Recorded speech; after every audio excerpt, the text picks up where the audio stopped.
referências da gestante é diferente justamente porque ela tem todo um comportamento metabólico fisiológico diferente. Então, quando a gente fala, por exemplo, que é normal que uma gestante tenha uma ligeira queda no hemograma, é normal por quê? Porque hemodilui. E essa hemodiluição, inclusive, ela tem uma função, né? Ela facilita a chegada de oxigênio para o bebê. Então, a gente não fica também querendo manter hemograma, hematócrito, hemoglobina em níveis de pessoas não grávidas, né? A gente fica dentro de um limite saudável para a gestante.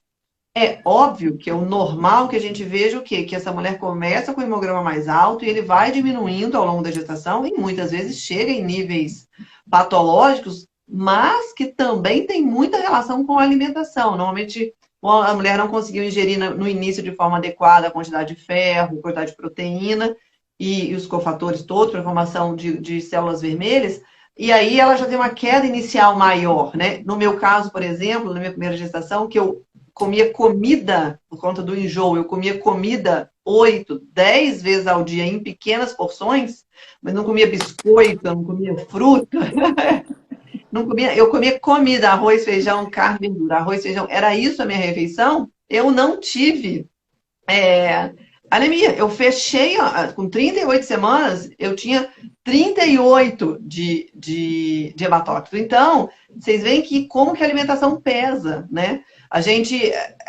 consegue, muitas vezes, observar que a gestante não está fazendo uma alimentação adequada, muito com essa velocidade de queda aí de ferro, de zinco, de proteínas totais e frações, né? É muito nítido, uma relação muito direta com a alimentação.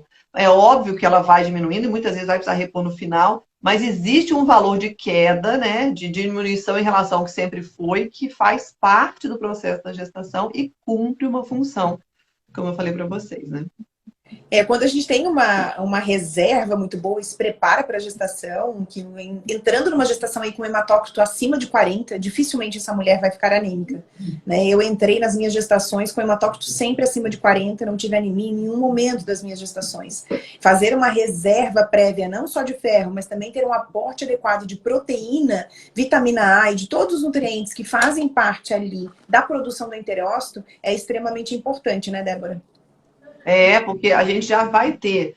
E a gente estava até discutindo sobre isso agora. Do eritrócito. Do eritrócito. Aposenta a loira. Mas a gente estava falando, você falou de enterócito, agora eu lembrei de uma coisa que a gente estava conversando agora há pouco, né? Sobre essa questão da progesterona, lentificar essa parte digestiva. E isso possivelmente também tem uma função de aumentar o tempo que esse alimento fica em contato com a mucosa do intestino e favorecendo a absorção. A gente sabe que ao longo da gestação você tem uma otimização da absorção do ferro pela gestante, inclusive aumentando trimestre a trimestre.